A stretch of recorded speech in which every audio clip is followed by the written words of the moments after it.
সূর্যের তেজে নাজেহাল প্রাণ প্রকৃতি। একটু স্বস্তির আশায় রাস্তার ধারের ফোয়ারায় নেমে পড়েছেন অনেকে, ছুটছে শিশুরাও। স্থানীয় সময় মঙ্গলবার টানা দ্বিতীয় দিনের মতো দাবদাহের কবলে পড়ে ফ্রান্সের দক্ষিণ পশ্চিমাঞ্চলীয় শহর বোদো। এ সময় তাপমাত্রা দাঁড়ায় 41 ডিগ্রি সেলসিয়াসের ঘরে। জারি করা হয় রেড অ্যালার্ট। বাসিন্দাদের গরম থেকে স্বস্তি দিতে বিনামূল্যে বা কম মূল্যে কিছু সুইমিং পুল ও বিনোদন কেন্দ্রে প্রবেশের সুযোগ করে দেয় স্থানীয় কর্তৃপক্ষ।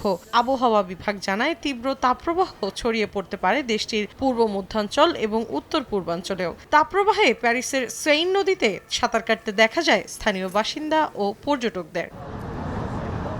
গরমে নাজেহাল পর্তুগালের লিসবনবাসীও। হাত পাখা, টুপি, ছাতাই যেন একমাত্র ভরসা তাদের। তাপমাত্রা 40 ডিগ্রি সেলসিয়াসে পৌঁছাতে পারে বলে পূর্বাভাস দিয়েছে আবহাওয়া অধিদপ্তর। সুইমিং পুলে নেমে খানিকটা স্বস্তি খোঁজার চেষ্টা করছেন জার্মানির ফ্রাঙ্কফুর্টের বাসিন্দারা। পথচারীদের শীতল রাখতে রাস্তার ধারে পানি ছেটানোর ব্যবস্থা করেছে ক্লোন শহর কর্তৃপক্ষ। বসনিয়া ও হার্জেগোভিনা জুড়ে তাপমাত্রা বেড়ে যাওয়ায় স্থানীয় বাসিন্দা ও পর্যটকরা আশ্রয় নেন পাহাড়ি অবকাশ যাপন কেন্দ্রে। তীব্র দাবদাহে নাজেহাল স্পেনের রাজধানী মাদ্রিদের বাসিন্দারা। আগামী সোমবার পর্যন্ত এই তাপপ্রবাহ অব্যাহত থাকার পূর্বাভাস দিয়েছে আবহাওয়া বিভাগ।